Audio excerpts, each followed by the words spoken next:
Sonny, Joey, 500. Got some goats in the field. Get ready for a shakedown.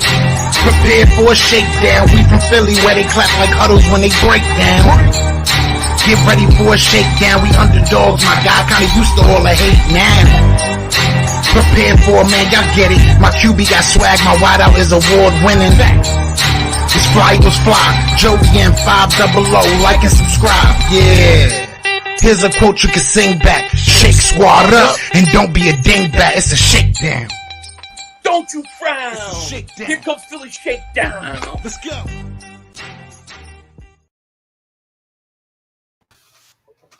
What's going on, guys? Welcome to the Philly Shakedown podcast. Me and Philly 500 here.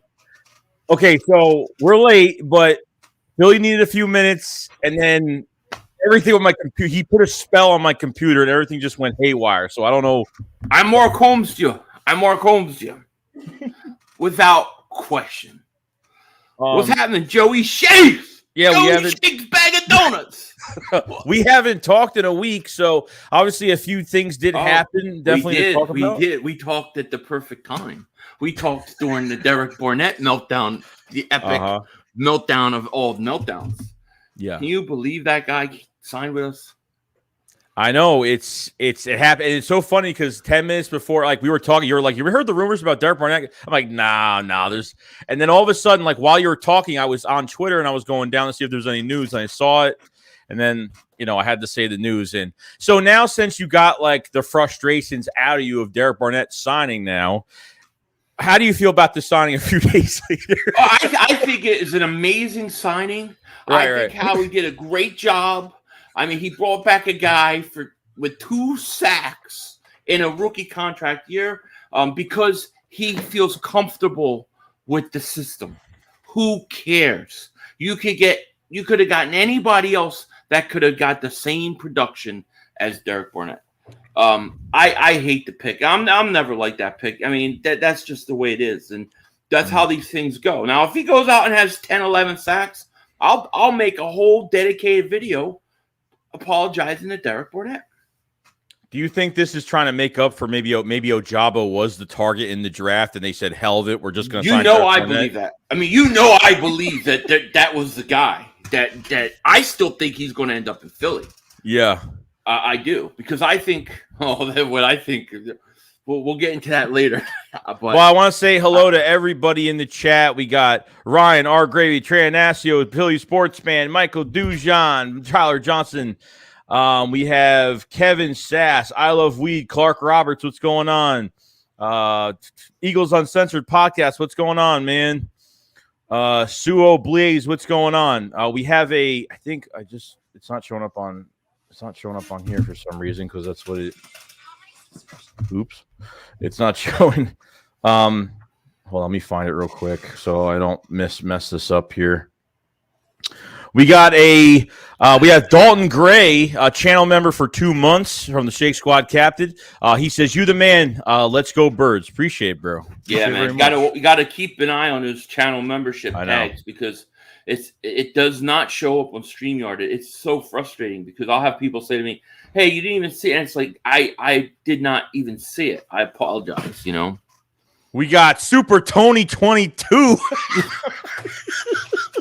Look at that face. That was from the Derek Barnett video. That's the Derek Barnett. Super Tony's got it right. Super Jack says, "What up, guys? Great reaction from Yay, both." I feel like I look like an evil minion. Vampire lord. Something. An evil minion or something. I don't look happy. So, we made, obviously, Derek Barnett happened. We weren't in a good mood. We weren't really knowing, seeing how free agency was going. It was kind of going crazy. But now Kyzir White gets signed by the Eagles, linebacker from the Chargers. Now, what do you think about that move? I mean, I think it's a really good move. I look at him as, and we'll see how they use him, but I look at him as like an upgrade over Alex Singleton. So I like the move. And I think if you look at the linebacking core with the additions of Hassan Reddick and him, I think that's the one true position that the Eagles have gotten better. Some people don't like TJ. I like TJ Edwards, but I thought this was a good pick. This is a solid pick. This is a good pickup. a solid pickup. This isn't a game-changing pickup. I mean, because I do a video, and you probably have the same problem. You say, hey, I like this pick. It's a good pick. And people go, it doesn't change anything. It's not that big of an impact. But, it doesn't have to be to like it. It's a good piece. I think it's a good piece. And, I watched a little of him. I remember him in the Eagles game. I didn't realize that they used him blitzing so much that I was reading about, which really is something that I like. I really think we're going to see a lot more 3-4 fronts this year than we did last year. So I thought it was a great signing. Yeah, his coverage isn't that bad. His blitzing is really good. He had like 411 tackles. He had, I think, 2 picks and I think a sack, something like that last year. But I mean, it's good for enough for what we have right now. It's an upgrade than what we have. You lost Singleton, you lost Jannard Avery. You know what I mean? Yeah. So you really don't have anything besides TJ Edwards right now. And you know what? You know what's a telltale sign is when you listen to the Charger fans. Go read what they're saying about losing him. That's one of the things I like to do. They're like, damn, how did he get away for $5 million a year? And I wish we would have signed him to a extra contract. Now, here's the bad news for some people, I think, in my opinion. And it's only my opinion. What the hell do I know? I just look like Denzel Washington. The fact that they've addressed the linebacker with Hassan Reddick, because Hassan Reddick will be a Sam linebacker, I'm assuming, and then they will use him in blitz situations and rushing the passer on pass situations. I think they could use him a lot like Parsons and how he is used. So they've upgraded their linebacking position in free agency. I think that pretty much guarantees, in my opinion, which was already a guarantee, they're not drafting a first-round linebacker, in my opinion. It is from this move, no, definitely not. I heard this guy used to play safety, so I'm not sure. I heard a lot of people saying he's in college. Actually, all right, so in college he did play, so he went over to a linebacker. Okay, right. He is. What was I going to say before I lost my train of thought? So look, I made a mistake. So TJ Edwards is on contract for another year after this. Yeah, he signed an extension. Okay. But you got to remember, Hassan Reddick, you got to put him in a mix because I see him as a linebacker. I know he's going to be used differently, and he's going to rush the passer a lot more, but he's still a linebacker. I mean, they upgraded their linebacking position. I don't think they're going to draft a linebacker in the first round. I didn't think before they made any moves that they would do that, but now I'm like almost positive. But I do think, a guy like what's his face, Christian Harris of Alabama. If you could snag him in the second round, dude, that would be a huge upgrade. Yeah, I really like that. I really like that kid a lot. Yeah, I mean, why not add another piece to the group on top of it? Davion Taylor is hurt. We can't really count on his health right now. So, I mean, this like I was actually pretty not pumped about the sign. I thought it was a good sign. I thought it was a really under the radar sign because just check out the last year. Eric Wilson they brought in as an underrated linebacker that really came in for the Vikings when they were all injured and played really well, and he became absolutely nothing. Then remember Jatavis Brown we signed from the Chargers. He ended up retiring. So, that's why the Eagles kept 7 linebackers last year at the final 53 because they want to find the right combination of players that they had. There were a lot. I remember the Eric Wilson signing. There were a lot of issues with him though. Like we thought at the time it was a pretty good signing, but then when you would talk to like Minnesota Viking fans and they would come on my chat, they would say you're not going to like him. You're not going to like him. And I don't remember why, but I just remember there being like a little surprised about that. I'm not seeing that with this kid at all. With this kid at all. What I'm seeing is a lot like, damn, how did we let that guy get away? But like I said, you're not allowed to be happy on YouTube because then people want to make sure that they tell you that it's not that impactful. It's still a good signing and it helps the team. I think it's a good mid-tier, third wave of free agency signing. The guy could compete and start. I think for $5 million, if he's starting and playing, that's a good value. Sure. That's a good value. And he's 25. He's 25. Actually, I think he just turned 26 last month. I think he's 26 now. But still, who cares? Yeah. So I'm saying this, like down the road, who knows? Maybe he might be better than TJ. I mean, you never know. He could be better than TJ Edwards. You never know. So I'm just glad that they're adding more to the position because I think we got the hint they let Singleton walk, which we were kind of like, okay, if they let Singleton walk, that they got to be adding something this offseason, whether it was the draft or free agency at this point. So, well, this one's going to be very obvious. That's Nate Gary. Well, that is Nate Gary. Everybody should know that's the real Nate Gary. Will the real Nate Gary please stand up? QJ Smith of the Super Chat says, I hope that white won't be the next Nate Gary. Dude, that his left pinky is better than Nate Gary. If there was any news from yesterday, and this was about so Mike Garofalo put out a tweet yesterday talking about the Eagles saving their ammunition for next year, that Jalen Hurts is going to be their guy this year and are going to be trading one of their first-round picks back to get more compensation to get their quarterback in 23. So are you more on the 50-50 range of them trying to trade for a quarterback right now? I did a video on this yesterday, and I was thinking about this, and you know, I believe there's two scenarios that play here. I think one, the first scenario, and the scenario I want the least, is that they trade up and get a quarterback. I mean, the fact that you think the Eagles are going to they'll give Garofalo, he's pretty good. They'll tell him certain things, but they could also be saying, we really like these quarterbacks. We don't want everybody thinking we want one of these guys. So you don't know. I think there's two scenarios. I think the first scenario is the Eagles come up and draft a quarterback. The second scenario is that they're going to draft a quarterback in 2023. Yeah. And I think that I've come to the realization by the actions of the free agent market and what they've done that I think they're prepared to move away from Jalen Hurts unless he goes out and blows them away next year. He's got to go out and be fantastic. No, he has got to improve. I mean, he's got to improve. I've been fighting the fans all week on just this whole situation where I kind of agreed on you when you first talked about when you're talking about the difference when Carson went to that 2017 season with Harry Roseman coming out of the boiler room and pretty much adding all these big weapons for Carson Wentz. Now Jalen Hurts technically going into his third year, which really should be his second because he's only played a year and a half of football as of right now. You know, they haven't added besides, Zach Pascal, that's like a number 3 to a number 4 receiver right now. Is that enough? Like they have that's to add nothing. That's a slate. That's a JJ Arcega-Whiteside upgrade. That's all that is. It's not going to impact your offense at all. Yeah. Right now, when you look at this offense, they have done nothing to improve it. Now, you're going to tell me the Eagles, a team who really was one of the first teams to take advantage of a rookie quarterback's contract with Carson Wentz, is not going to take advantage of Jalen Hurts' contract while he's a second-round pick. Well, how much is he making? I mean, he can't be making hardly at all anything. No, I mean, he made for another few years. Year. Right now is when you take advantage of that and you put players around him.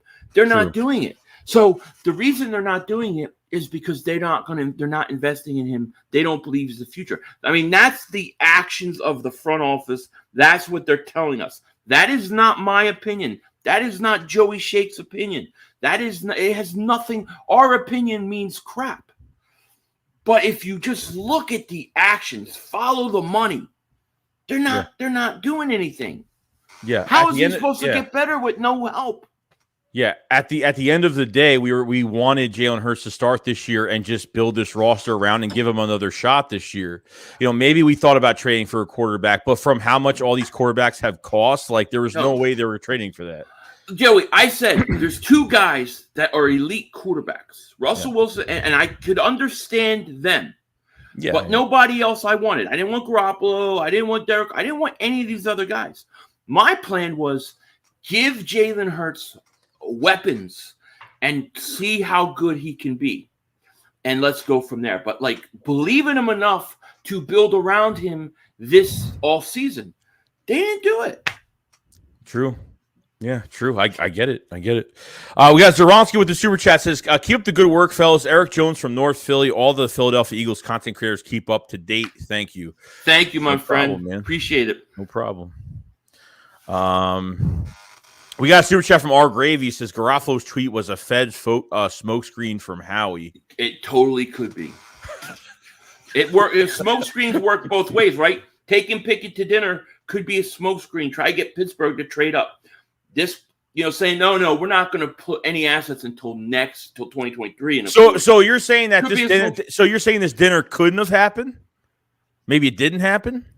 No, the dinner definitely happened, but we don't know which way the smoke screen's going. The smoke, it could be a smoke screen that they took them to dinner to act like they're interested, but it also could be a smoke screen that Garofalo's putting out that post, getting inside Eagles information. Eagles could be leaking that out so teams don't think that they're interested, and then boom, we just don't know, Yeah, I don't know. Mike seemed really sure. Oh, I'm sure they told him. The question is do I believe what they're saying? You know what I'm saying? Yeah, I get it. We got a super chat for QJ Smith. He says, "Hey, Philly Fire, I'm tired of the Nate Gary slander. He doesn't stink. He's first ballot Hall of Fame linebacker, and you have to accept that." Dude, if there was a first ballot Hall of Fame player who looks like they're always running in high heels on the field, I would agree with you. First ballot. That man can move in high heels. We got a super chat from Brennan Hillbrand. Says, in your opinion, do you think Kyzir White is a mid-tier signing that no one really knew about before signing, like Malcolm Jenkins? Do you think he could be a key piece that gets extended beyond 22? No, because I think he's a decent signing. I mean, mid-tier you can make an argument for, but the thing is, Malcolm Jenkins was way more established. I think. I mean, I looked at Malcolm Jenkins with the Saints as I thought a borderline type Pro Bowl safety. You know what I'm saying? Because he had transitioned from corner to safety. Yeah. So I think Malcolm was known around the league a little more. Yeah. I think White's going to be White's a solid signing. At the end of the day, it's a solid signing. Obviously, it's late in free agency, so I mean, surprisingly, he wasn't hurt last year. He played every game because usually these signings late, 2 weeks into free agency, you're going to get these signings, these these third wave of free, fourth wave of free agency. You're going to get guys coming off injury and stuff like that. We talked about the Devontae Parker trade. We've talked about there's news about Stephon Gilmore now. You know what I mean? There's a whole bunch of new stuff. I don't want any of them. No, I don't either. I really don't either. I get it, though. But, remember, even with the Malcolm Jenkins signing, it was between Jarius Byrd and Malcolm Jenkins in that free agency. And, without Malcolm Jenkins here, a lot could have changed. I mean, you never know. He bandaged up the secondary. I think it was probably he bandaged up the second. He played every position on the secondary. Well, right. I mean, we talk about how good players. Why do people go out and spend money on a good player like a Tyreek Hill? And because really good players can hide and mask deficiencies throughout your roster. You know what I'm saying? So Malcolm Jenkins, he did that, especially against linebackers, especially playing against tight ends, dude. I remember how we used to get killed by tight ends. Yeah, they started putting Jenkins on tight ends. That was that. Yeah, and the problem is now we don't really have that move around piece. We don't have that that guy that moves around. So I don't know what this hybrid defense is going to consist of with certain players and whoever else are going to be adding to this draft. But this is on Jonathan Gannon this year.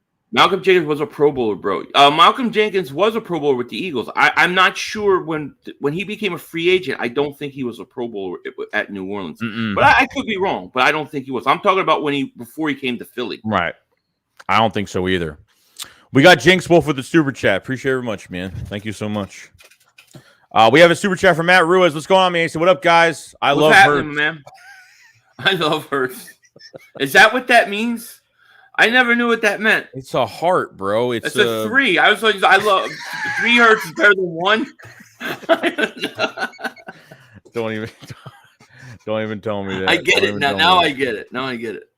Now the Eagles and Stephon Gilmore. Okay. Now I'm like, you might as well sign Steven Nelson back. Okay, because now the market is starting to get heated up. Now you have the Raiders, you have the Chiefs, and now you have the Eagles in on Stephon Gilmore. Why would you think they would want to bring a guy like Steph? Now, I know they're bringing in other – they've looked at, obviously Xavier Rhodes, Patrick Peterson's available, in case. But, Steven Nelson hasn't signed with anybody else yet. What do you take from the Eagles being interested in Stephon Gilmore in a strong market right now? I did a little video. I talked about this a little bit yesterday. And it's funny because you can always see when people actually watch your videos or just comment on the title. Right. But I really got the impression that the Eagles called and they were like kind of laughing like, yeah, we know, according to his wife. Like it sounded like they were kind of poo-pooing the idea of coming to Philly. And the Eagles were probably bargain shopping. It probably wasn't really that serious of interest. And if you look at what the Eagles are doing, they're trying to find guys that have value, that are decent, that could come at a reasonable price. So I'm sure they called them, but I don't think it sounds like it was that big of an interest. And to be honest with you, if you're going to go the route that we think they're going now, why bring in a 31-year-old corner? That was good 2 years ago. I mean, it's like why bring him in now? See, the Eagles probably thought he might come cheap because of his age and whatever, and injury and whatever. That's my thinking. So, I didn't think it was that serious. But everybody's crapping on Steven Nelson. They crapped on Steven Nelson the whole entire, all of last year when he was a solid guy. We had no pass rush. We didn't blitz. I mean, what do you expect this secondary to do? What do you expect these cornerbacks to do in situations like this? I think if you could bring Steven Nelson back, I'm all for it, dude. Yeah, what is he, like 28, 29? Yeah, I mean, I don't think he's the greatest guy, but I thought he was good enough. I think with a better pass rush this year, yes, I think he'll be better. Yeah, and even without it, Slay had a really good year. I thought Maddox had a pretty good year too. I thought they all had a pretty good year. Yeah, I look. When you've got Darius Slay on the other side shutting everything down, you kind of have to pick on Steven Nelson, no? Yeah. We got a super chat from the Gambling Hippie. He says, how long do you think Miles Sanders stays? Think we should draft Dalvin Cook's brother in the 3rd or 4th round? He wasn't ran into the ground in college. That's a Gambling Hippie. That's an interesting thing because I think Miles plays out this season. If he has a huge year, are the Eagles going to pay a running back big money? I don't know. I think he plays this year out, and he talks about Dalvin Cook's brother in the 3rd or 4th round. I think they're going to take a running back around the 4th round. I really think they will. And, when we talk about building around Jalen Hurts, it's just not receiver. You could talk about running backs. This team still needs another running back, in my opinion. So and this is what I always keep coming back to, where's the help for Hurts if you really believe in him? Where is it? Yeah, it's that's what I'm trying to tell everybody. Like, if they believe in Jalen Hurts so much, why aren't they putting? I mean, I'm not saying they have to sign maximized contracts, but the cap is always something that you could change because just because we only have this amount of money doesn't mean they can't sign someone over that amount and then make moves. To create, to get them under the cap. Like it's under. Yeah. I understand that, but right. Miles Sanders, like, look. I'm not into paying running backs. I think I just think it's not what it used to be anymore. You have an offensive line now, okay, that you can literally just plug players in. Getting Kenneth Gainwell in the 5th round was a pure steal. I can't wait how many touchdowns does he have? Who? Miles? No. I'm talking how many touchdowns did Kenneth Gainwell have this year? He had a couple. I don't know the exact number. Probably 3 or 4, I would assume. Maybe. Somebody had to get touchdowns because Miles got none. Well, that's what I'm saying, though. With the offensive line, you're going to have, you got to start plugging players away. Look at the Cowboys, for instance, okay? Like, Ezekiel, it's, $18 million getting paid this year to be a 4-yard rusher. That's because he's a fat bastard. Yeah, that's what he looks like, an overweight, fat piece of garbage. That's what he looks like right now. And Tony Pollard seems like he's good on special teams. He's good in the backfield. You know what I mean? Like, running backs like that, you could plug in because – if he gets hurt this year, I mean, it's already enough you didn't use Boston Scott or Jordan Howard at the end of the year after Miles Sanders was out for 3 weeks and you put him in that Tampa game, okay, and you literally run the crap out of him. And not even 85% healthy, I should say. He wasn't even fully healthy for that game either. So I'm not into – I don't know. Like, I'm not thinking about an extension right now. I think that when it comes to running backs, I think they're only certain like they have to be special. Like Derrick Henry, I think you have to re-sign if you're Tennessee. You know, somebody like that you have to. If Barry Sanders is playing, you have to resign him. I don't know if they'll do it with Miles. I like Miles. He gets hurt too much. I think he plays out this contract, and then we'll go from there. But to me, running back is the easiest position to get somebody from the draft and install and have them be, successful as a rookie. I think it's easier that than any other position. Yeah, I agree. I mean, I agree. Like I'm just not into signing a running back to big money, especially I'm not making the decision on Miles Sanders getting an extension yet until he plays after this year. Because if he can at least stay healthy, and I look, I don't know if you agree with me on this, but I thought for some plays he was in, he dances way too much sometimes. He's trying to get that big home run hit. That's what he's trying to get on every single play. I feel like the hole is there. Sometimes he does a run through it. And look, I'm a big Miles Sanders fan. I really am, but he just has to stay healthy. And obviously these other running backs are gonna get a chance. I think Kenneth Gainwell with more of a chance, and as more snaps that he gets, I think he'll get better. I think he'll get better at the end of the day. So yeah, it's really interesting what's going on here. This all season has been so eye-opening to me, because I think the fans had a different perspective than the front office, and clearly it's showing up. I think most fans were like us, like, hey, listen, we don't know if Jalen Hurts is a guy, but let's build around him this year and give him what he needs to be successful, so we can see whether or not he is that guy. Let's give him every opportunity this year. Let's help him out so we know. I think the Eagles already made the decision. Yeah. So Garoppolo already mentioned that the Eagles, okay, obviously we know they put the bid on Christian Kirk, okay, which we know he got paid, overpaid like crazy. And you talked about this in your last stream, or talking about, these receivers now, the market. If you want to get a top tier free agent, wide receiver, you got to pay over $30 million because the price is going up. Yeah. Wait till the Calvin Zacharias is ready to go. Yeah. What a friggin' name that is. So the Eagles were going to pay, like, the Eagles. All right, here's the question I have right now, which I'm still puzzled in my head right now. The Eagles wanted to give a receiver $13 million a year, and that's when they made the bid on Christian Kirk. Now, Why have they passed on Allen Robinson, even DJ Chark going to the Lions for $10 million in general? Why are they passing on all of these receivers? Well, I don't. I know they were interested in Allen Robinson. I don't know how serious it was, but he chose to go to the Rams, which makes sense, right? So he goes to Rams. Robert Woods wants to go to Tennessee. They want to go to teams that they think are going to win. But I also don't think the Eagles okay, for a player to go to an organization like Jacksonville, right? The only way they get him is they have to overpay for that player. So Jacksonville, to get Christian Kirk, they've got to overpay. And the Eagles may have to do that right now. And they didn't want to. They clearly were not going to play that game.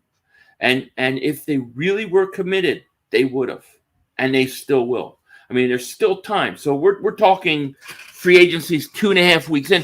I mean, they could trade for some big trade that we don't see coming, and it could change my complete perspective of what they're doing. But right now, if you just look at the facts are that they're either planning on a quarterback this year, or they're trying to stay in. This is what I call it, a sneak tank, because I think they could be trying to make sure that they're a top 15 pick. And then they're going to have multiple first-round picks, and they feel it's enough to go up and get a quarterback in 2023. Because if you look, how many players did we bring back? A lot. Right? How many players? Right. And what were we, a 9-win team? And we're picking 15th or 16th with our pick, right? Yes. So what I'm saying is maybe they want to be right in that wheelhouse next year in the draft, trade one of their first-round picks or two of their first-round picks, and then move up in 2023. They could be doing that, dude. There could be a team at the that's really late in this draft, like maybe at between 28 to 30. I mean, who knows? There could be a team like that's trying to move up or something that's willing to give up a lot to go get a player that they really want. So you never know how much more you're going to get, but if they can at least try to acquire a first round pick for next year and at least maybe get a second for this year, so you at least get another prime starter on the field, I'm totally fine with that. You know, I'm not. Or Gravy, I'm not saying they're going to tank. They're not tanking, but they're just making sure they're competitive enough where they still get that mid-round first-round pick. That's where they want. They want to pick somewhere around 15, 16 at worst next year and then have multiple first-round picks. Because if you're picking 25 in 2023 and you have only 2 first-round picks, it's going to cost you a lot more. If you're 15 and you have 1, you might get into the top 10. I'm telling you, Howie has this whole thing. I know Howie vision. I know it. I'm in the man's head. This is all planned. This is all planned out, dude. Yeah. You never know what could happen here. So Princess Peanut and her dad says Hurts may not get this season. Another rookie wide receiver isn't what he needed. If they wait till the draft for a wide receiver, they don't believe in Hurts. No, it's true. And it's true. Princess Peanut and her dad. Love the name. But you're absolutely right. You're absolutely right. Because here's the other thing. Just if they're going to say, well, we'll get the production from a rookie receiver, you're bringing a rookie receiver and you don't know how much they can contribute right away. We see teams that have guys that contribute, and we see guys that don't contribute anything. If you really want to help them, you would have gotten them a veteran wide receiver. Right? No, I believe it. The man Dano says. This is like this is the new picture of the year. Question for both of Howie can sign someone or pick someone to win you over. What would it be for both? Dude, look at that stare. That is Derek Barnett. That is Drago. That's the new Drago picture. I look like I'm right out of Siberia, dude. That's awesome. That is awesome. What was the question about Howie signs someone or picks someone to win you over? What would it be for both? DK Metcalf. Trade for DK Metcalf, and we are good. Yeah. The Calvin Zacharias.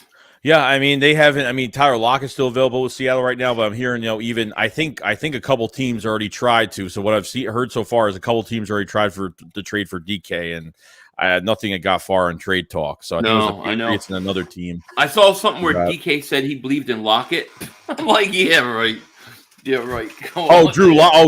You're talking about Drew Lock? Yeah. He's like he believes in him. I'm like, yeah, right. I don't buy that one bit. Sure. Matt Ruiz with the super chat. You're gonna have to leave my man's Hurts alone. Which one? 3 of them or I'm just saying. Look, it's the writings on the wall. It's not like we're just discussing like how he has been doing in a this trail of what he's doing in free agency right now. I love Hurts. I like him. I think he's got a lot of upside. I think that the Eagles should be putting talent around him and letting him go out and see what he can do. I am, but if you step back and just look at the transaction and the facts and look at everything that has transpired, the Eagles are not thinking that. They can't be by their actions. Either that or they're the most incompetent group. Because people can say, well, they don't want to come to the Eagles. Okay, well, whose fault is that? It's the front offices. Oh, they can't sign anybody because they overpay. Well, whose fault is that? The front office. So it's something has to give. Something has. What I don't understand is people say, well, I believe in Hurts. He's the guy, but we can't go spend money out and get this guy. We can't go get this guy, or this guy's too much money. Like, if you believe in this kid, then you want to put weapons around him. I feel like by me saying I want weapons around him, that I'm putting more faith into him than Howie Roseman in the front office. You know? Yeah, and on top of that, it's like we don't know how much. I mean, there's some people saying out there like, "Oh, that's BS." That there's wide receivers that don't want to come to Philly because of Jalen Hurts, or are saying it's not a major point. But look, you have agents that are trying to get the best situation for these receivers in free agency, whether they want to be on a certain team or not. Because the agents could be talking to the receivers and saying, "Well, they're a run-heavy offense. They run the ball a lot." It's not Hurts. It's the probably most likely, if it's anything, it's the run-heavy offense.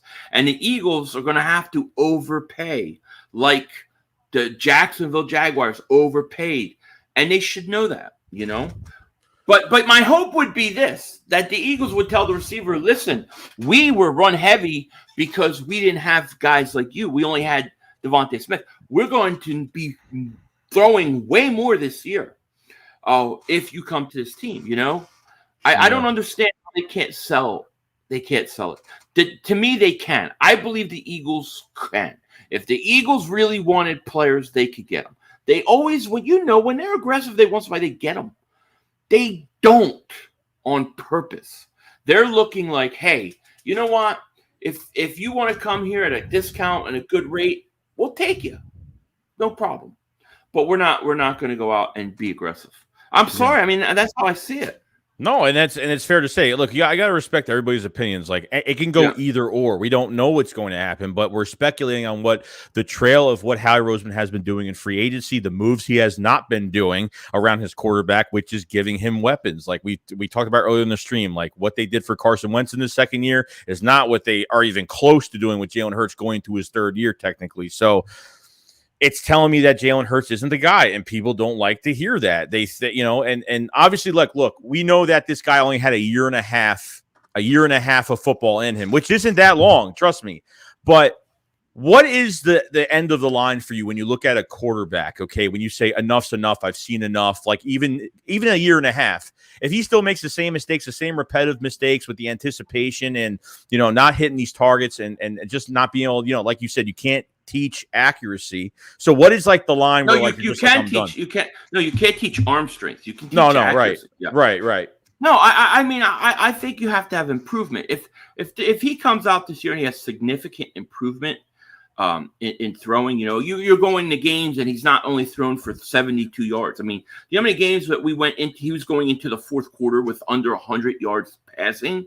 And then when the teams took out everybody, he put his stats back up. So you have to see significant throwing. To me, it's not even a win-loss thing. It's just you have to see him progress. Like you could see Carson Wentz from 2016 to 2017, the progression. I need to see a jump. I'm not saying it even has to be that dramatic, but it has to be better.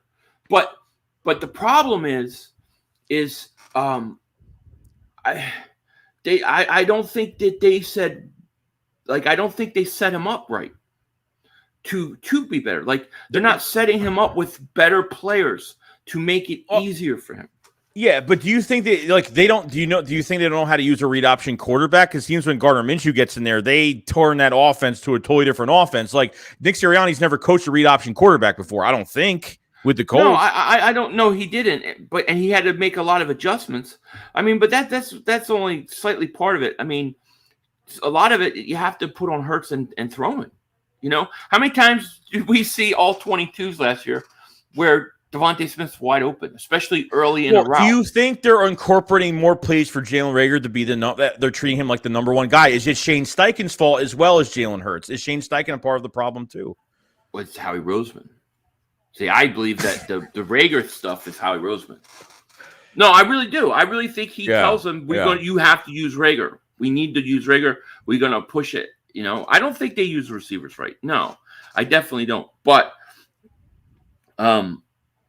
that's not why Hurts struggles. I don't believe that. Yeah. No, I agree. And maybe he will be better. I mean, if we had gotten a real weapon on the other side of him, right?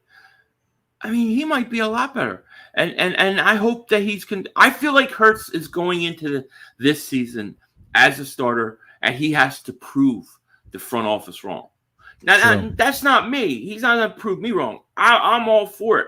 There was only two guys I would have traded over him. I don't want Garoppolo. I don't want any of those guys over him. But he's got to convince that front office based upon the evidence that we can see from last year to now. Yeah, that's what the Eagles front office is saying. Yeah, I get it. Let's go, guys. There's 477 people in the chat. Much love to everybody joining the stream tonight. If you guys haven't subscribed to the channel. Cover the Eagles every day. If you haven't subscribed to the better half of the Philly Shakedown podcast, Philly 500, his link is in the description below. Definitely sub us both up. We've been pumping out content like crazy. It's busy season, and obviously the draft is very close, very near. We're almost getting into April already, so 2 more weeks, guys, and we're about to find out the truth into all this rumor madness of what's going on. So, yep. We got a super chat from Witch King of Agmar. He says, Sauce and Hamilton both make it to 10. Should we move up, and who should we take? Now, do you think if they grab one of these veteran quarterbacks right now, okay, they grab one of these veteran cornerbacks, do you think they move up in the top? And now we know they brought in Sauce Gardner for a pre-draft visit. So, I mean, that's a good sign that they're looking at cornerbacks at least. But Hamilton is definitely one of those picks where he can go from 6 to 10. He can go from 5 to 8. I mean, he can go within the top 10. I don't think he makes it out of the top 10, but would you take a chance on that if you don't have another safety next to Anthony Harris here? Yeah, I would love Hamilton. I would love Hamilton. Are you kidding? I think Hamilton's going to be good. I've seen some things where he's 3 or 4. He's going 3 or 4. I'm like, what? Like, that's crazy to me. I don't think either of them make it to 10, to be honest with you. I think you have to trade up. Now, the Eagles have the firepower to trade up. I see them both between like 5 and 8. I think right in that area. Yeah, no, I believe that they're both going to be top 10 picks. It's going to be tough. Like, I don't know if they're going to stay at 15, 16. I just feel like they're not going to sit there. I feel like one of those picks is going to be moved up a few spots, something like that. I love Sauce Gardner. Like, I would love to get him, but they're not going to get him. I'm almost like 90%. 95%, they're going defensive tackle now. Before it was a Jabo, it was defensive end. I still think they're going defensive line with their pick. And plus, if you draft a corner in the first round, like just unless they take a quarterback. Yeah, and look, you have Big Play Slay here as well. Like how much of a mentor he would be to bring in a first round pick, cornerback here would be perfect situation for any corner coming. Oh yeah, I agree. Red Eagle with the super chat. Thank you so much. Says Tyreek Hill was a 6th-round pick, just like Quez. The coaches believe we have more weapons than fans do. Smitty is a beast and still going to draft a wide receiver. They don't believe that. If they believed Quez Watkins was like Tyreek Hill, then he would have had how many more opportunities? Tyreek Hill is legitimately, I mean, dude, he's another level. He changes. He scares defenses. The only reason we know that is because he was so good when he was drafted that he had to play. Quez plays. I like Quez Watkins, but just because they're both 6th-round picks, I don't believe that the Eagles look at it and go, "We have tons of weapons. Hurts is fine, and he doesn't need any help." So what Red Eagles, if that is true, and he's right, then they don't believe in Jalen Hurts even more so than we thought. Because if they really believe that they have all those weapons and Jalen Hurts is still passing the way he is, then Hurts is gone. Then it's going to – maybe Red Eagle's right. Maybe that's it. Maybe they do have all these weapons and it's just Hurts. You never know what they're thinking. I mean, we know what they have. But yeah, I do too. I think you still got to play them. Like you got to get. Look, you had to give a position group more time. You can't give up on certain position groups. I mean, you can't. With Quez, he made a big step. Was he a 5th, 6th-round pick? I mean, you got something strong in him right now, and you know me. I want Quez to play. I've done videos talking about Quez Watkins needs more snaps. He needs to play more. But I mean, really, if that's the case, and they believe that these guys are all that talented, then that's more of an indictment on Hurts than not. Yeah.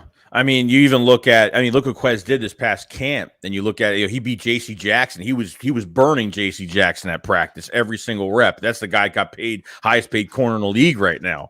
I mean, it's just you have, and maybe I don't know what they think of Quez. Do they think of him as a number 2 like we do? I mean, do they think he needs more time? I don't know, but And if they don't go after receiver and free agency right now, maybe they could go in the draft and get another guy. I don't know, because they've been looking at a lot of receivers. They've been interested in almost every receiver. They couldn't trade for Calvin Ridley. They put out a bid for Christian Kirk. Like, there's nothing more to it than to say maybe they go after another wide receiver between first and second round, because it goes really deep.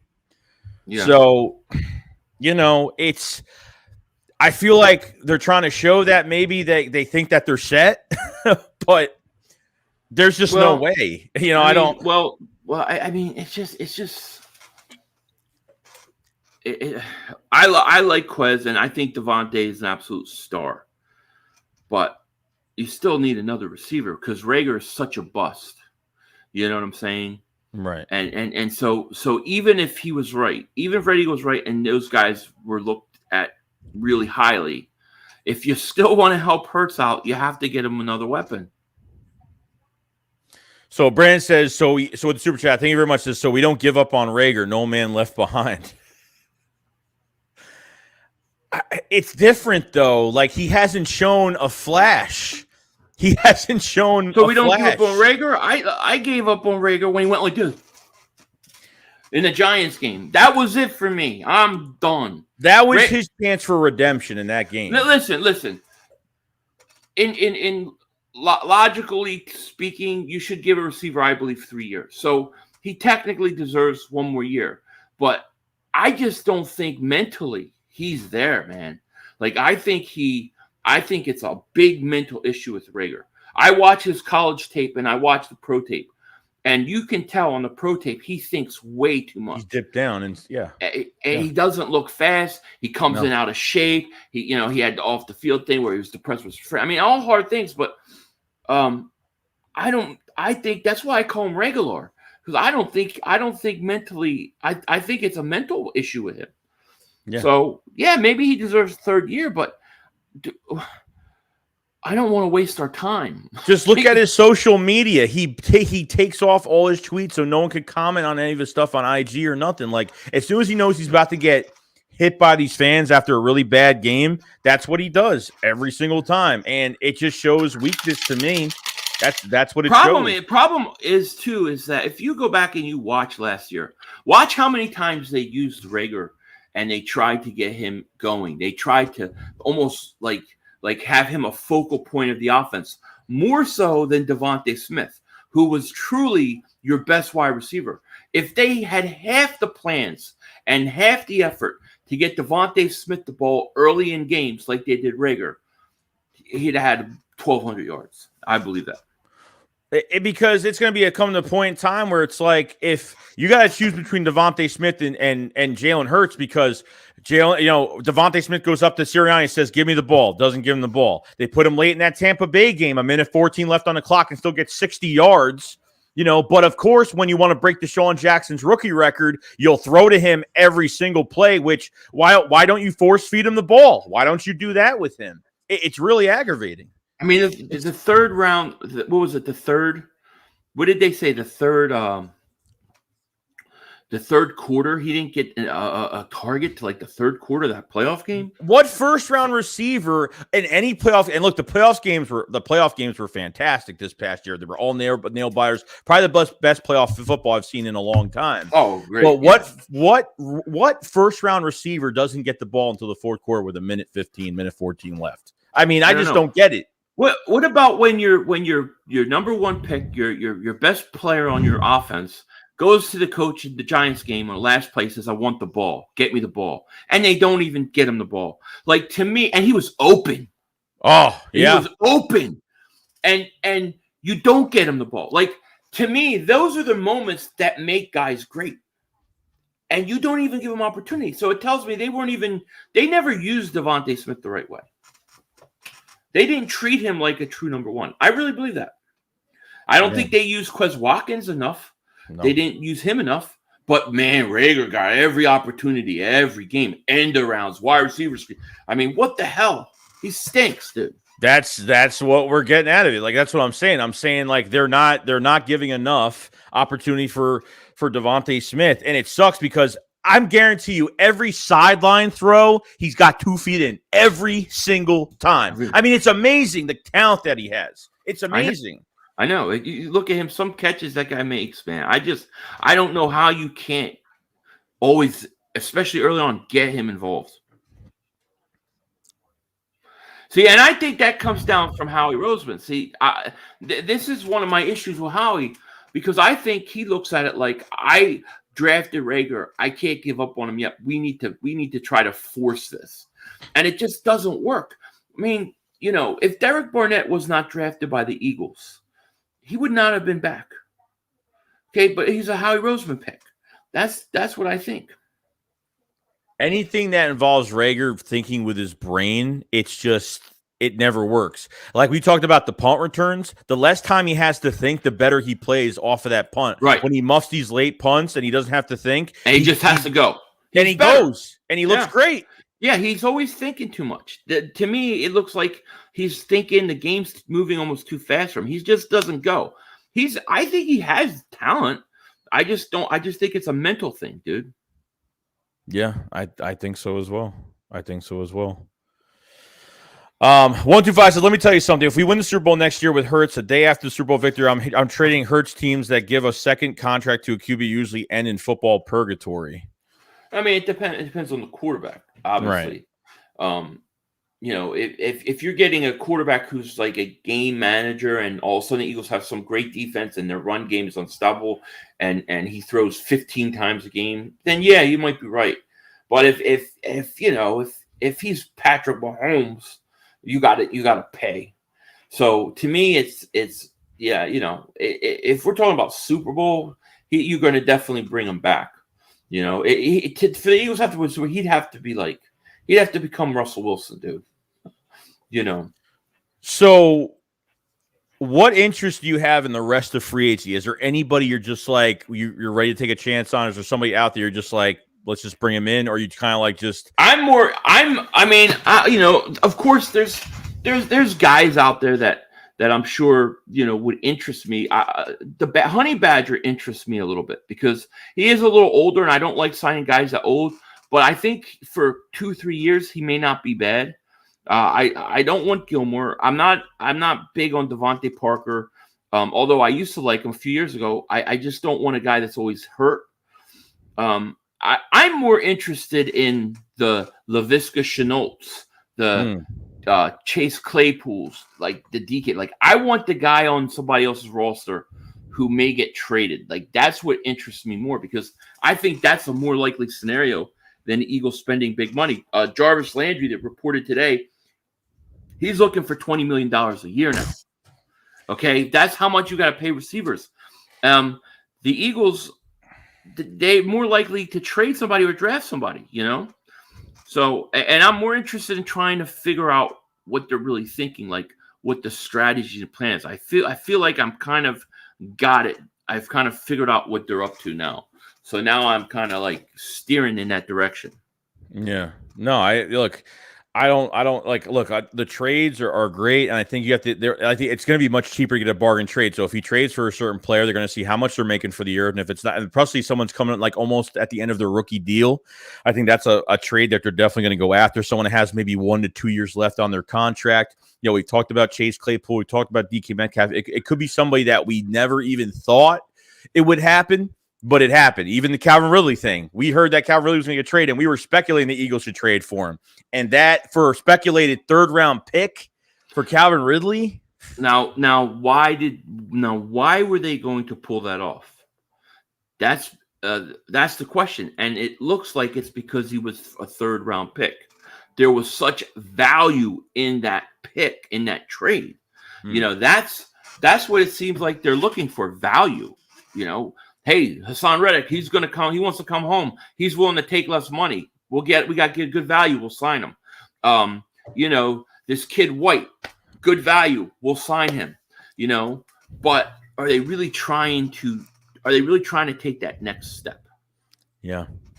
And listen, the conference, think about it. You got a rookie quarterback on a rookie contract. You got a conference that is weak. That's weaker than it's been in a long time. It's kind of wide open. The Cowboys look like they've taken steps back. The division is wide open. I mean, if there's any time to kind of make a move, it's now. So why aren't they? You know? No, the whole division looks horrible. I mean, the Cowboys are trying to keep players more than they're trying to acquire players. I hate to say, I'm gonna be honest. I think Washington might be the best team. Oh man, that's horrible. Yeah, I mean, they upgraded. I mean, they definitely upgraded the quarterback position as much as like people hate Carson Wentz. You know, they upgraded. At the end of the day, they did. He's brought into a better situation offensively with Washington. Right. They're going to get all their defensive players back from injury. They had quite a few guys hurt on that defensive line last year. There's to me, they're more scary than Dallas. But the division, the Eagles can win this division because it's not that good. Yeah. But I mean, if the Eagles really, if they made a few moves like were aggressive, I think they could have gone further than I think they could have gone. So you have to ask yourself why. Why is Garofalo putting out those tweets saying the Eagles are banking on 2023? Like the Eagles are almost looking this year as a rebuild again. Yeah, I don't know. So they're not showing. They're setting up Hurts for failure. And I think it's wrong. I don't like it. I'm not for this. I think they made a mistake. I think the play is to get offense better and give Hurts everything he needs, right? Let's say you got the Calvin Zacharias, right? You go out and you get him, and he comes in, and you know you pick up another running back, and Hurts goes out and he doesn't do anything different. It's all the same. Well, then you know it's him. You move on. But what if he does? What if he plays a lot better? I mean, what if he improves because he becomes a better passer? At the same time, you got him more weapons on a rookie contract. It just seems to me that they're up to something, dude. I think we're all going to be shocked on the draft. Yeah. How are you supposed to know you're getting the full advantage of your quarterback? How do you know you're giving as much to your quarterback is going to give as much output out this season, and not knowing if we know that they think that they're good at they're offensively, they're good with just adding Zach Pascal. I mean, that's just I don't know how they think that. I feel like they don't. And it doesn't make Howie's reputation is I don't know what it is. Every other team wants to go after all the Eagles front office members. Andrew Berry leaves the Eagles, goes to the Browns, and has been making really good moves since he got there. I don't, the one of the other front office guys who became the GM for the Vikings. Like I just don't get it. I don't get like why teams want our front office guys, but then with Howie Roseman, it's like he talks about how much of a loss it is for all these scouts he's losing, but at the same time he's getting the final decision on every single decision they're making between free agency and the draft. So I don't get it. I really thought we got 521 people in here. Oh wow! Shout out to all you guys. Yeah, shout out to all you guys. Make sure you hit Joey's subscribe button, sub him up. But what the hell was I going to say? I forgot. I'm such a moron. It'll come back. It'll come back in a minute. Well, I was talking about the front office member, people leaving and stuff like that. So I don't know if it was connected to that or not. And other teams wanted them. No, I don't remember. D Block Will Evan X says, "Oh baby, Eagles offseason summed up in one word: cheap. Howie Roseman is a cheap GM I've ever seen. Instead, he gives these big contracts to older players he's attached to, like Cox at $14 million." That's what I wanted to bring up. I thought at the beginning of this thing that free agency wasn't going the Eagles' way. Now I'm starting to believe that it's going according to plan. You bring back Fletcher Cox, you bring back Anthony Harris, you bring back, who else did they bring back? Derek Barnett. You bring back guys that helped you win 9 games. You're running it back with a 9-win team. You give your quarterback no help, and the only real major, like 2 major signings are really bargain prices. One guy wanted to come back to Philly. So and isn't White a local kid too? He might have wanted to come. Yeah, he's from Pennsylvania. Yeah. So I think he's from Jersey and went to college in Pennsylvania. I can't remember, but he's not far from wherever he's from too. So you get these value guys, but there's no real push to get this team to take the next step this year. It seems like they're waiting for next year. Now, I still think they could get a quarterback in this draft and fool everybody, or I think they can trade back in this draft, and they're going. I think it's possible. Hear me out. That you trade 2 first-round picks if you can. So the Eagles trade, let's say, the 16th pick for a second and a first next year. So a second this year, first next year. Then you trade the 19th pick for a second and then a first the following year. Now you have 3 second-round picks, 3 first-round picks next year. The first pick you take Davis. Try to get Davis. You probably take one of those second-round picks. You use the first, second. You go up in the draft to get the guy you want. Then now you go into next year's draft with the quarterbacks that you really want with your 3 first-round picks. I'm just saying that I know that's a conspiracy theory type, but it's a Howie Roseman type. It's a Howie Roseman type move. It's not. Look. Yeah, no, I get it. No, and let me ask you a question. This is going to piss people off, but I got to ask this question. If the Eagles' plan is really to move on from Hurts, if this is their plan, and you could get a first-round pick for him right now, do you trade him and let Minshew just start? If you're offered a first-rounder? Yeah. This is going to piss everybody off. You are starting a war. Oh, man. No, but, dude. Well, you answer your own question. I'll answer. If the Eagles are not going to keep him and that they've already made their decision, then and you get a first, do it. You know, that's not and that's not my opinion. Like, I don't want to trade him. I want him to have the opportunity. I'm only basing any of it on the actions of the front office. What are the actions of the front office over the last year? They tried to get Russell Wilson. They went to the scouting combine, tried to make an offer. Seattle came back, said he's not interested in waiving his no trade clause. Deshaun Watson, they had private investigators. They had talked to his lawyers.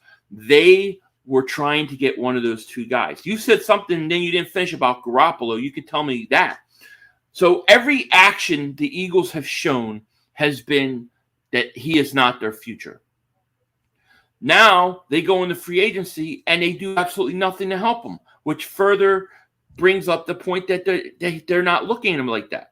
So if all that is true and they've already made their decision, then why not? It's true. If they already feel he's not the future, then it's like, why even hang on? Why not just put him on the trade block? I mean, somebody might like him enough and value him to give you a first-round pick. Yeah. But, I mean, I wouldn't do it. What I would have done is I would have had some other receiver in here. I'd have had another running back, and he would have had weapons right now. We'd be going, all right, we're going to find out what he's all about. That's what I would have done. But that's not what they're doing. No. You know? So why waste more time? Why prolong this whole entire offseason with a whole nother year of football with a quarterback that they're apparently not building around and already kind of showing that he's not the future of this team? Right. So now listen. What's going to happen is they're either going to draft a quarterback, which I think they're gearing up for next year more so, but Hurts is going to be the guy next year. I hope he goes out and throws 45 touchdowns on their ass. Too. Yeah. I hope he goes out and lights them up and proves Howie wrong, proves the front office wrong, and then they're forced to keep him. That's what I want. But that's not the actions of this front office, dude. No, it's not what they're showing. No. Yep. We got a super chat from George Bros. Appreciate you guys. Love the content. George, appreciate it, man. Thank you so much. We got a super chat from Brennan. Says, is a DK Metcalf like signing the missing piece on offense? Also, is Driscoll Samalo enough at right guard? I don't like Seumalo. I'm not a Seumalo guy. I think he's good run blocker. I don't like him in pass blocking. But, I mean, I think he's capable to be decent filling in because you got Kelsey and Lane between them. So I think he'll be okay. Driscoll, I mean, I think Driscoll's got some upside. As far as DK Metcalf the missing piece? No, I mean, to me, DK would be, and we call him the Calvin Zacharias. He would be, to me, he would be, like he would be the guy that you bring in, and then it's all on Hurts. There's no more excuses. Yes. Well, do you think getting a receiver in the first round, if they end up getting a receiver in the first round, do you think that it's putting enough around Jalen Hurts? It's not the same because one, we don't know how he drafts wide receivers, and the receivers never played. I mean, some receivers play right away, some receivers don't. So I think that you want a guy that's already kind of established. Now, if the receiver comes in and he's fantastic, yeah, maybe, but most likely not. Yeah. Matt Ruiz says war start. What Super Chat says war started. It's something to think about though. It's something to think about though. It's not. We all can think about situations and things going on, and it doesn't mean that's what we want. You know what I mean? Every day I think about not paying $6 for gasoline, but my mother humping ass is paying $6 for gasoline. $6 a gallon. Yeah, I mean, it's ridiculous. So we're just thinking about scenarios. I'm looking at it clearly, I'm just trying to look at from the Eagles front office perspective. What are they doing? That's the question. And nobody can answer that. Nobody can tell me that they believe in Jalen Hurts, but they haven't done anything for him. And then people I don't believe the people that some people say, Jalen Hurts, he's the guy. They love him. But we can't go out and pay for weapons. We're not going to do it. To me, that's ridiculous. It's one or the other. Right. That's you get into a big battle because of that. I get it. We got Super Chat from D'Angelo Adams says, if that's so, I'd say grab Matt Corral 500. What's that? He said if that's so, I'd say grab Matt Corral. I mean, I haven't spent any time on these quarterbacks because I was so sure that they weren't drafting it. I have to go look at them. I mean, maybe. I mean, would it surprise me they draft a quarterback? No. I think it's a 95% chance the next 2 years. Oh, well, yeah. If it's 95% chance the next 2 years, definitely. Because I don't think veteran-wise, I think this was the year if they want to grab a veteran, that was going to be it. Because next year, you're not going to get the turnover next year. No. It's I said it wrong. I said the Calvin. What is it? I don't know. The Kalen. Oh, see, that sounds even better, Brokey. The Kalen Zachariah. Man, I love that name. What a badass name that is. Twan Eagles 215 says, "What's up, Philly and Shakes? You guys better expect the unexpected in this draft. Howie's going to blow it." That's what I'm trying to tell people. Like, people would be like, "Wait, did he trade 2 first-round picks away? Like, or he traded up for this player?" Like, I'm expecting it. I'm on guard. Yeah. Yeah, it's something to think about. I mean, I don't know which because you would think after free agency, or at least after a few weeks of free agency, it would kind of designate like where they're going, at least some type of direction. But there's so many smoke screens right now. Right. It's kind of crazy. But click on Alex Smith because I think that's such a false narrative. Alex Smith. I love Alex Smith. He's a great guy, by the way. I just don't agree. We're overreacting in his opinion. There were on a bunch of guys, but they just didn't have enough cap space. Listen, the one thing we know is that Howie Roseman can manipulate cap space. They made a real effort to get Marcus Williams, and they offered him pretty good money. If they really wanted these guys, it's hard for me to believe they couldn't have gotten them. If they really did.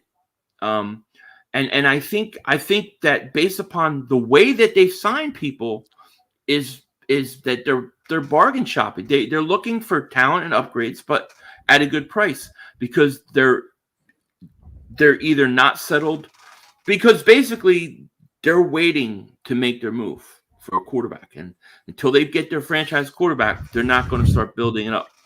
Maybe I'm wrong. We'll see. But even if they wanted to pay somebody, okay, and we said this earlier, even if they want to pay somebody, like you can overpay somebody if they wanted to aggressively grab somebody. And even if that deal gets them under the cap, they could still make moves if they want this guy in the building right now, and you want him that badly. Just because we only have $23 million or whatever we have left right now doesn't mean you can't overspend past the cap limit, which gets us over the cap. So if we're over the cap, Howie Roseman is going to have to make some moves too. If you want the player that badly to fit under the cap, and he's over the cap right now, then you make the moves to clear cap space for that player if that's the case. Because That's what I'm saying. Like just because we can't. He's asking for this much money, so we can't. He's going to be under the cap if over the cap if we don't sign him. That's not the case. The cap is a joke. It's hit on Alex Smith again. He said they had a good enough offense last year. I don't think they had a good enough offense last year. They had to be primarily a run heavy team. I mean, go back and look at some of those games against good teams and look at their passing yards going into the fourth quarter. I don't think their offense was good enough last year. I don't agree with that.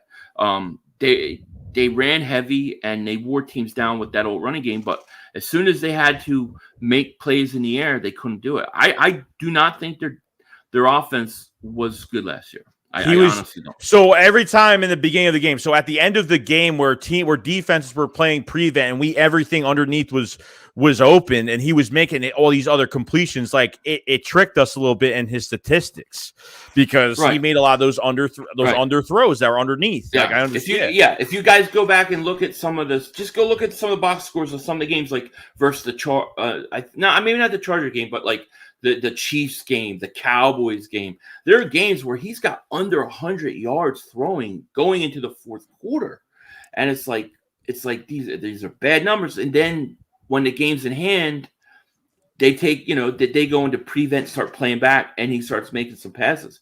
And it's not. I don't want to blame it on Hurts. I don't think that it's all on him, but I don't believe their offense was good enough last year, and I don't believe Hurts was good enough last year. That's why I wanted to upgrade the offense so much, because then I wanted to see what Hurts can do and give him a real fair. I legitimately, and I know you too, I legitimately wanted to give him this upcoming year to go out and show that he's the guy. And I wanted to give him every possible weapon and opportunity to do that. But they didn't. Yeah, and look, if defenses start shutting down our pass game because of Jalen Hurts and not being able to read defenses, it makes us one-dimensional, and then all we have is Hurts in these read options, him running with the football in his hands. Now he's coming off of ankle surgery, not going to be able to make it till OTAs. And you have to play him in preseason. Screw these scrimmages. There's no pressure. He can make every throw in. I don't care.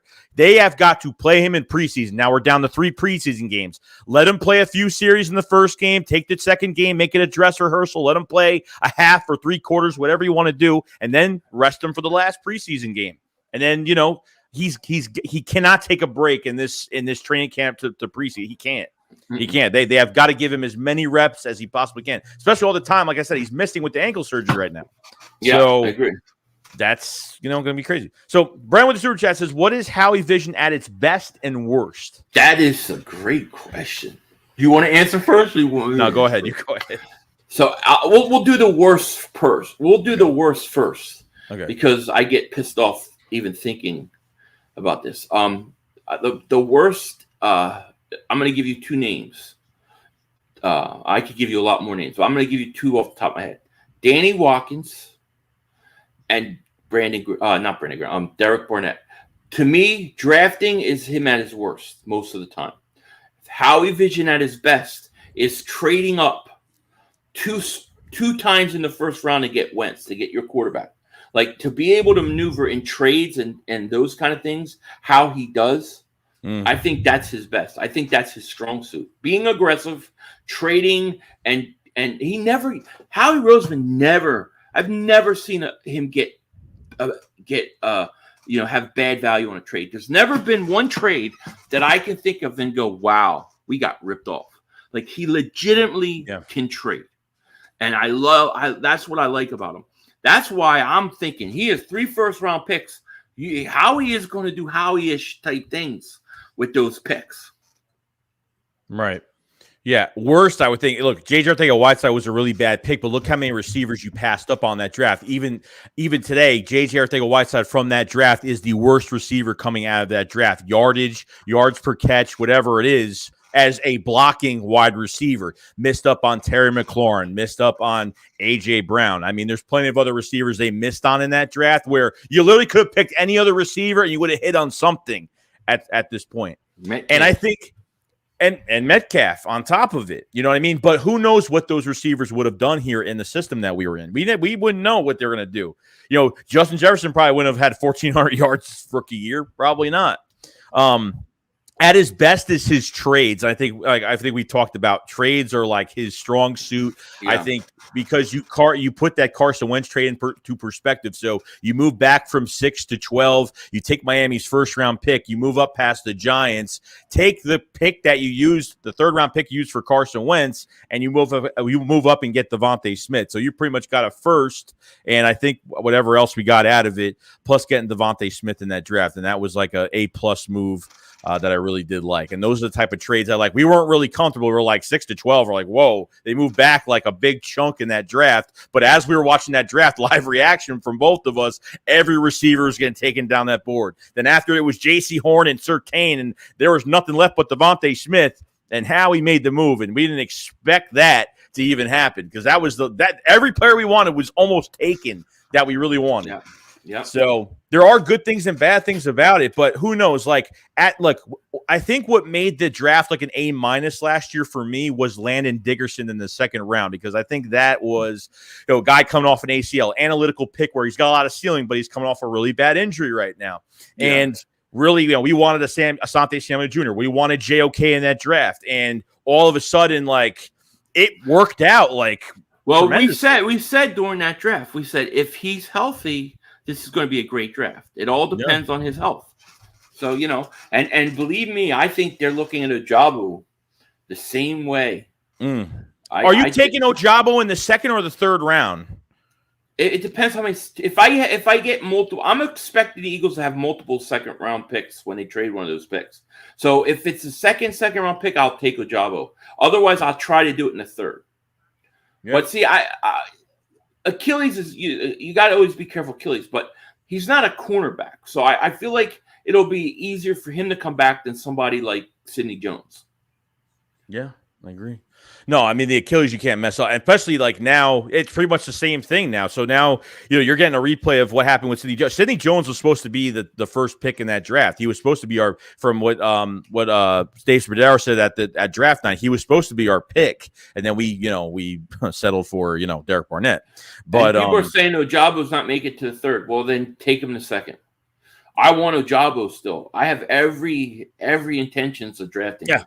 If you have multiple second-round picks, look, if they even trade back the 2 first-round picks and they get multiple you have to, because I don't see the Eagles trading back 2 first-round picks unless they're getting some day 2 picks, a couple of them. They kind of have to. They can't I think they might try. I don't know if they can do it, but I think they might try. They're going to have to. I think they're going to trade one of these picks before we even get to the draft. Oh, no, I believe it. I believe they'll get them before the draft. I think it'll be set. And so I think that's what happened last year. We traded before. It wasn't. We traded. Yeah, we traded back before the draft, and then we were just pretty much sitting at 12 the whole time. So we have a super chat from R. Graves says 500. Hurts can't get the ball to Smitty Watkins enough. We need a new QB to make DK trade worth it. Also, please research rookie QBs already. I'm on it. I'm going to research quarterbacks this week. I promise. Yeah, well, I think that he's saying Hurts kick. I think that's what the Eagles front office seems to be thinking too. I think that's what they think. Yeah. Ramal said, "Yo, Joey, doesn't mean that I'm unhappy, but Barnett is still with us. Imagine 3rd and 3, and then he went off sides." Yeah, it's going to happen. It's going to happen. No, without question. I mean, is this did Nick say, "Oh yeah, sure," because Nick Sirianni was pissed and probably had talks with him about, even the stupid crap, like when Tom Brady was 10 yards to 15 yards away from the play and he's just pushing him 6 times. What type of player is that? I mean, what type of player is that? Yeah. Like, why does somebody do that during a game like that? It's just it's crazy. It's a headache. 2 years. Now I'm hearing this. So I'm hearing this contract. I heard this rumor about this 2-year contract. I heard it's like 15.5 mil. What? That's what I heard. Dude, I wouldn't have paid him. I wouldn't have paid him 15 cents. Like do you notice they're purposely not releasing the numbers? Yeah, I know. They're purposely not doing this because they know that they overpaid to keep him, because Howie cannot humble himself and say, "Damn it, I screwed up." How do you overpay for him when he has no, like, I've been on free agent. I mean, we've been on the news every day for 2 weeks, and we haven't heard no other team even say. Usually it comes up the next day. Like the next day, it usually comes up. The White signing. We got that number in like instantly 15 minutes. Yeah. Pascal came out the next day. Even Hassan Reddick's, but not Derek Barnett. He's getting paid $8 million a sack, dude. It's going to be some ridiculous. He stinks.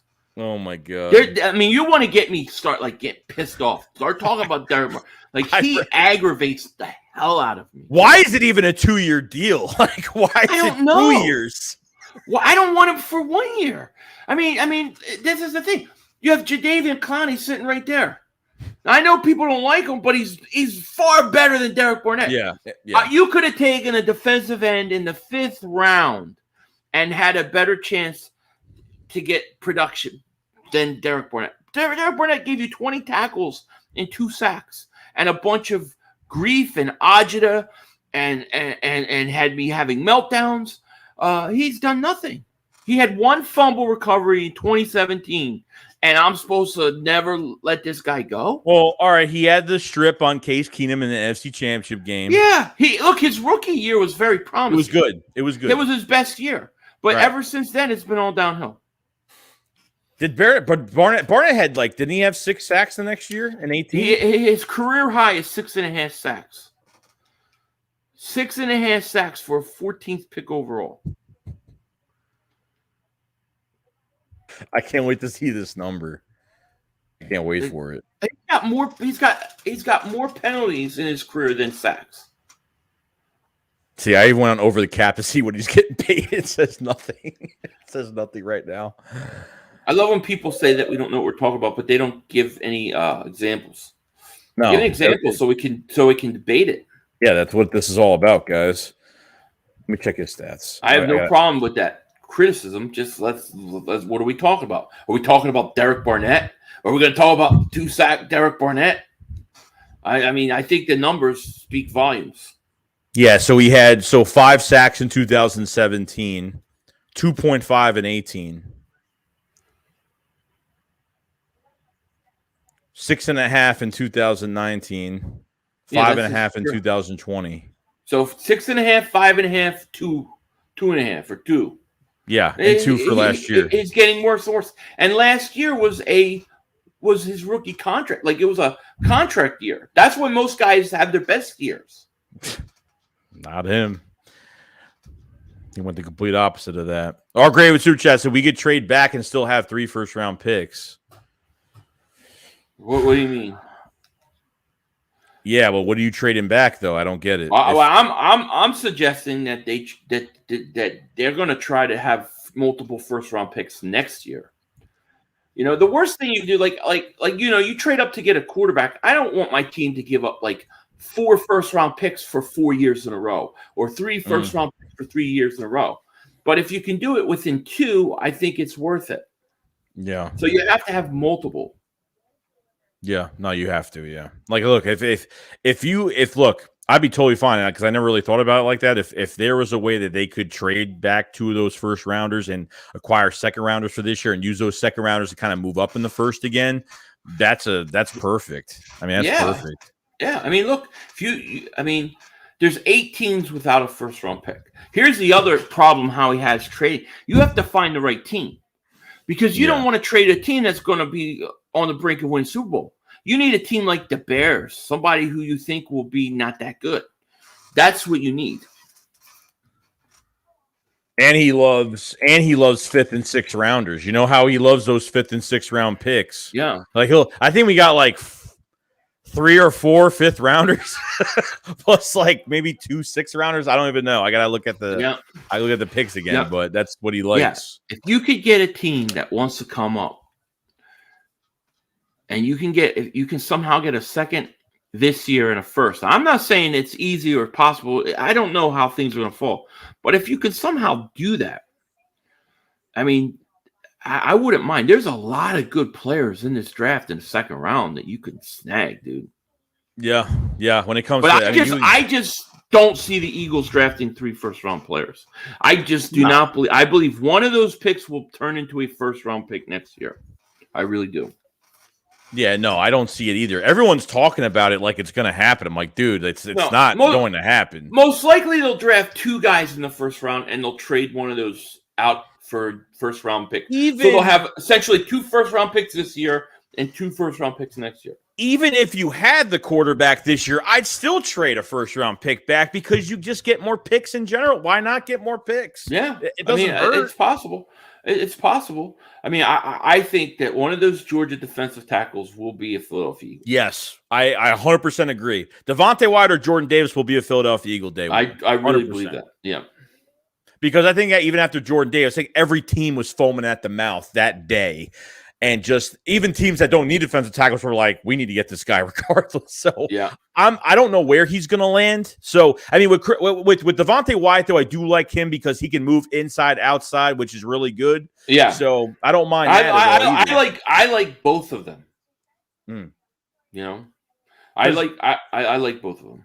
So with Jordan Davis, Jordan Davis is like, you're not necessarily working on like sack numbers for him. You just want him to disrupt up the middle. Yeah, I mean, you're gonna have to double team him. It's gonna free up guys to push up the middle. I think so. We got Super Chef Mark Gray says we could trade 15 for 28 and a 23 first. You both seem to think we have to trade out of the first to get a first next year. Look at the trade value chart. Yeah, great point. I mean, 28 is late first. It's like, late first. Almost some teams may look at it as an early second. But yeah, you're right. You could. But if you go back, if you can go, let's say from instead of 28, but 34, 35, 33, you're paying a lot less money because it's not a first round pick too. But yeah, he's right. I mean, you can. I mean, this is where I think Howie's going to be operating. And this is where I actually trust him.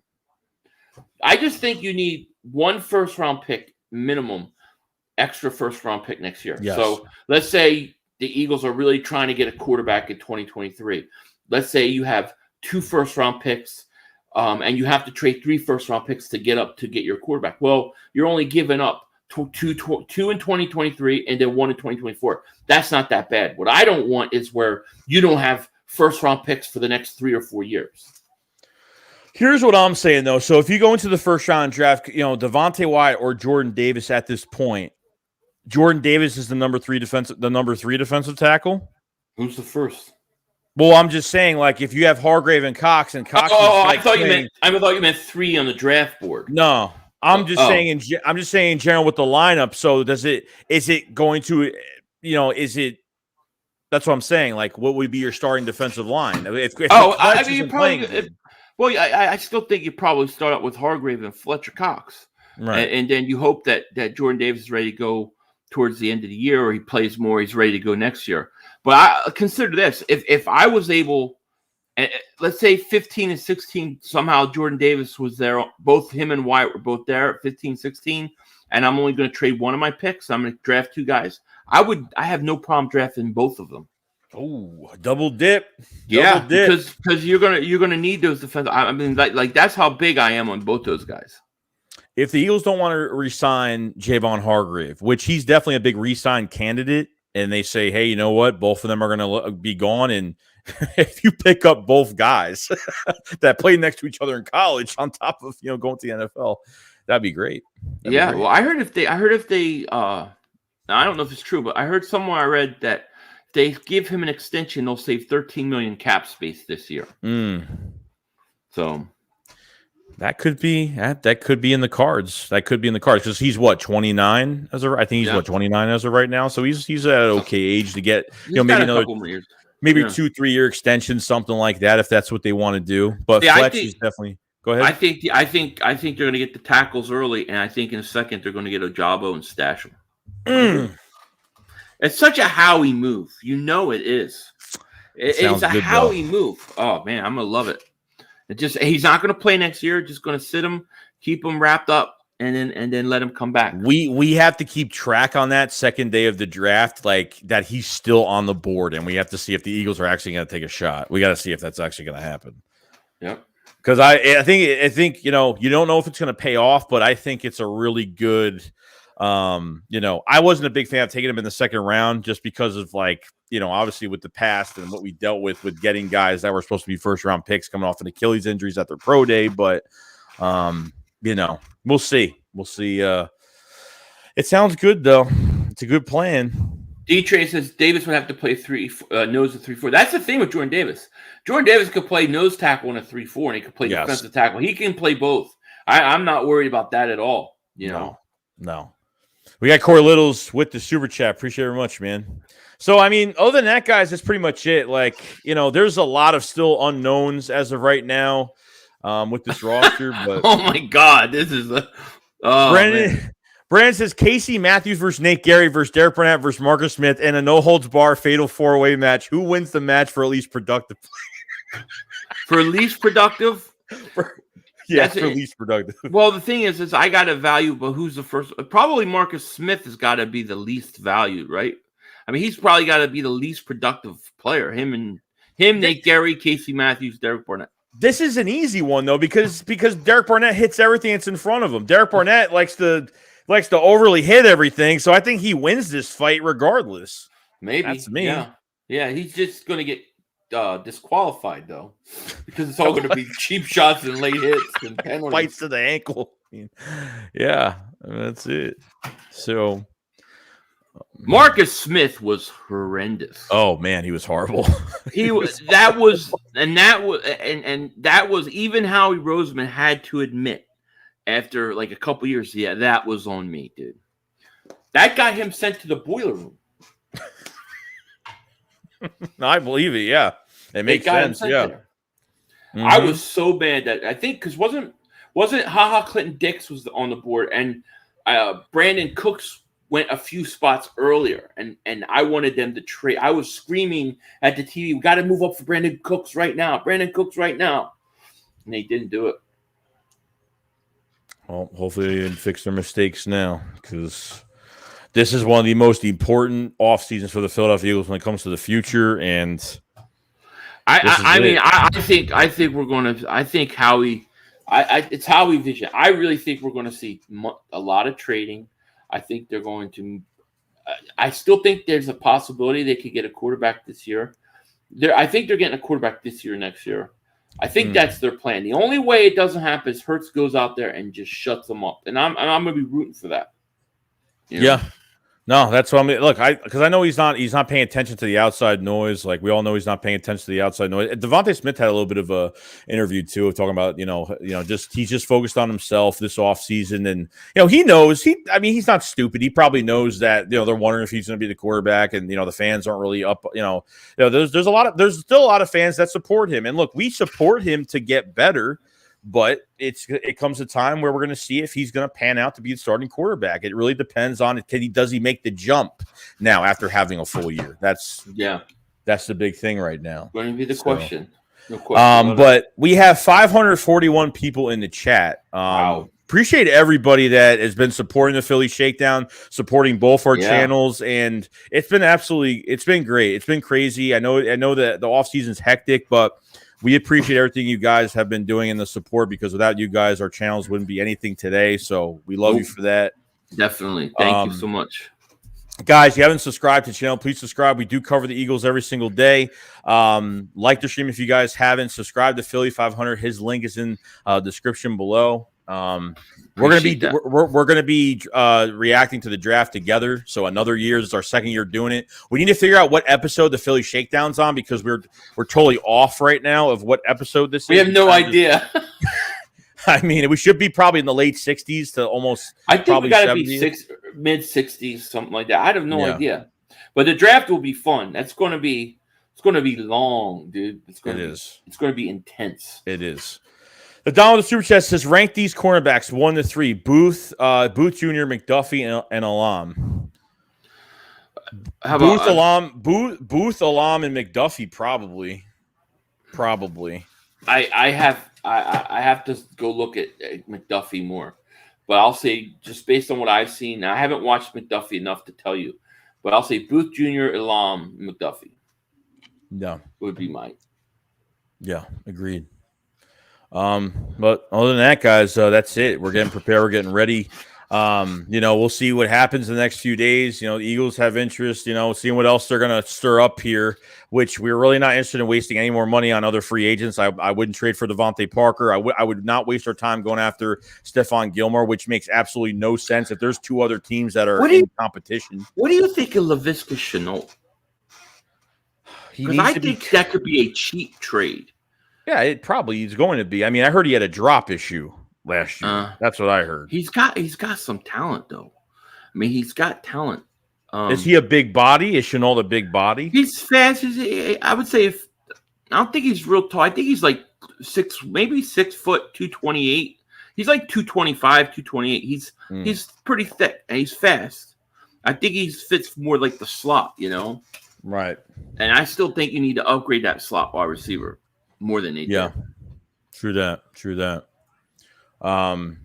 Yeah, I mean, that's definitely another option. People have been talking about that too. That they haven't. I mean, how much you're going to be giving up for it? Probably not much. It's got to be a late round pick for him at this point. Can't. Fit on the roster I would anymore. rather go with him than I'd rather take a chance on him than Parker because the age and because there's some upside to him. He's young, I mean, not these other guys that have been in the league. There's so many 4 or 5 years ago type players that would have got a while back. Like Devontae Parker would have got a while ago. Julio Jones would have got 4 or 5 years ago. Like there's so many players now that we wanted a few years ago, but they're just old now. And it's just like Devontae Parker, I can understand because he's only going to cost you $8.5 million this year and $9 million next year. So it's definitely in the, the Howie-esque, bottom of the barrel, money charge. But what you have to give up, like for a guy that hasn't had a good season since 2019, and he's always freaking hurt, man. He's just always hurt. That's it. Yeah, that's the problem. I agree. Like he's messed us up over the years, but he is always hurt. It's never ending. I mean, for over 500 yards is pretty good for missing 10 games. I mean, that's pretty good production for missing 10 games, but yeah, he'd be a good receiver if he stays healthy. So I get it. And the Stephon Gilmore stuff, just sign Steven Nelson back. Stop trying to I don't. I mean, Gilmore is a little too old for me. I think at the point we're at right now, like if I was the Kansas City Chiefs, I'd have interest in Gilmore. Like a team like on the verge, like Cincinnati. But I think the Eagles, obviously based upon how they're approaching free agency, I think they should try to stay somewhat on the younger side, Yeah, I get it. So, all right, guys. Well, you guys have a fantastic day. Like I said, subscribe to the channel, like the stream if you haven't. Subscribe to Philly 500. His link is in the description below. Definitely check it out. We appreciate everybody's support in both channels, and we'll be back on Philly 500's channel next Saturday at 9 p.m. if we're not late. We will be. And that's about it. So, you guys have a fantastic day. Shakes what up, follow slide. Peace out, guys. Peace. See you later. Have a good day, guys.